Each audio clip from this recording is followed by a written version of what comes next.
ભરૂચ જિલ્લાના વાગરા તાલુકામાં દરિયાકાંઠાના વિસ્તારમાં દીપક ફાઉન્ડેશન દ્વારા મેંગ્રોવ વાવેતર હાથ ધરાયું છે, જે અંતર્ગત કાર્યરત અને દરિયાકાંઠે માછીમારીની જાળમાં ફસાયેલા અસંખ્ય પક્ષીઓના તારણહારની ભૂમિકા ભજવનાર સાગર ખેડૂના સ્વયંસેવકોનું દીપક ફાઉન્ડેશન, દીપક ફેનોલિક લિમિટેડ અને ભરૂચ વન વિભાગ દ્વારા સન્માન કરવામાં આવ્યું છે. ભરૂચ જિલ્લામાં ખંભાતના અખાતના કિનારે વસતા આદિવાસી માછીમારો કરચલા અને માછલીઓના સંગ્રહ માટે દરિયાકાંઠાના મેનગ્રોવ વાવેતર પર આધાર રાખે છે. દરિયાકાંઠે આવેલા મેનગ્રોવ વાવેતર કરચલા અને માછલીની ઘણી પ્રજાતિઓને આદર્શ સંવર્ધન અને આશ્રયસ્થાન પૂરું પાડે છે, જે સીમાંત માછીમારો માટે આજીવિકાનો મુખ્ય સ્ત્રોત છે.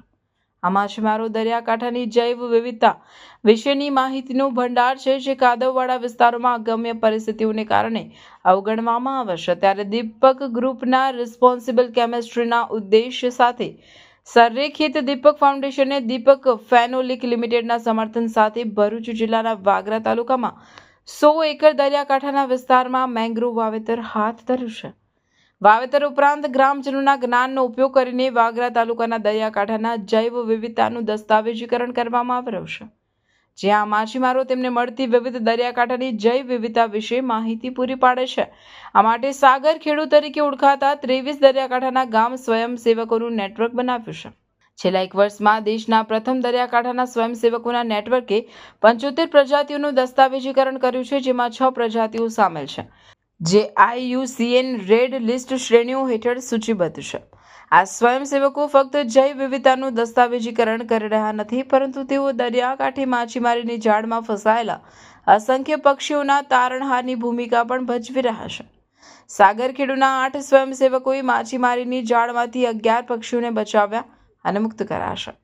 તેમના અવિરત પ્રયાસો બદલ પ્રશંસાના પ્રતીક તરીકે દીપક ફાઉન્ડેશન, દીપક ફેનોલિક લિમિટેડ અને ભરૂચ વન વિભાગે મળીને કુદરતી વિજ્ઞાનમાં અને આપણા સહરહેવાસીઓના જીવન બચાવવામાં અનુકરણીય યોગદાન આપનારા 8 વ્યક્તિઓનું સન્માન કર્યું છે. ભરૂચ ટેરિટોરિયલ ફોરેસ્ટના ડિવિઝનના ACF Hitesh Jadav, Bharuch territorial forest ડિવિઝનના RFO વસાવા સાહેબ, GM પર્યાવરણ DPL દહેજના સંતોષ પાંડે અને દીપક ફાઉન્ડેશનના અનિલ કુમાર દ્વારા પ્રશંસા પત્રો આપવામાં આવ્યા હતા. એન્વાયરમેન્ટ અને ફોરેસ્ટને લગતો આપણે કંઈક કામ કરીએ મેમ્બર્સનું આપણા એરિયામાં તો બહુ સારું રહેશે. ને તરત જ મને બી બહુ જ જમીનથી જોડાયેલો અને આ બધું એરિયામાં મને બહુ જ ઇન્ટરેસ્ટ હતો. બહુ જરૂરી છે આપણે કરીએ. ઘણી કંપની, 2-3 કંપની UPL છે, GSCL છે, બધી કંપનીઓ કરે છે કામ. ને અમે પણ આ તક અમને ફોરેસ્ટ ડિપાર્ટમેન્ટે આપી અને સપોર્ટ કર્યો, એટલે અમે ઝડપી લીધી અને પણિયાદરા ખાતે અમે ત્યાં વાવેતર, નર્સરી, પછી વાવેતર કર્યું. આ વર્ષે દહેજ એરિયામાં કરીએ, આવતા વર્ષોમાં પણ વધુ આ એરિયામાં મેંગ્રોવ્સનું અમે કામ કરીએ.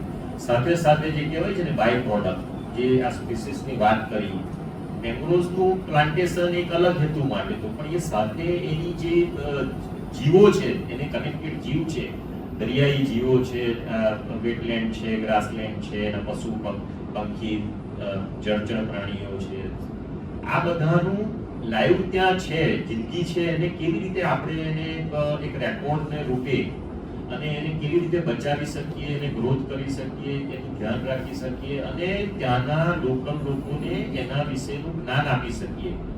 તો આપણે વધુ એના પ્રત્યે લોકોની આજે આપણે જ વાત કરી કે ઝાડથી પકડે છે, પણ જ્યારે એમને બી એક વાસ્તવિકતા જે જિંદગીનો એ લોકોનો પક્ષીઓ પ્રત્યેનો પ્રેમ થઈ જશે, પ્રાણીઓ પ્રત્યેનો, તો એ લોકો બી કન્વર્ટ થઈ જશે. કારણ કે અત્યારે એ લોકોને નોલેજ નથી, એટલે એ લોકોને એક મારવાનું કે એક આપણે એને એ લોકોને સાયન્ટિફિક નોલેજ અને આપણે કહીશું કે ભાઈ આ પક્ષી જે છે તો બહુ ઓછી ગણતરીમાં વિશ્વમાં છે કે આ એરિયામાં છે, જેને આપણે સાયન્ટિફિક રીતે આપણે એને કહીએ છીએ. એવું કહેશે કે ભાઈ તો બહુ જવલ્લે જોવા મળે છે, તો ઓટોમેટિકલી આપણા ખેડૂત ભાઈઓ કે આપણા ગામના લોકોને તરત જ ચેન્જ થઈ જશે. એને કેવી રીતના રક્ષણ કરવું, એને કેવી રીતના એનો ગ્રોથ કરવું, એમાં આપણે કામ કરીશું.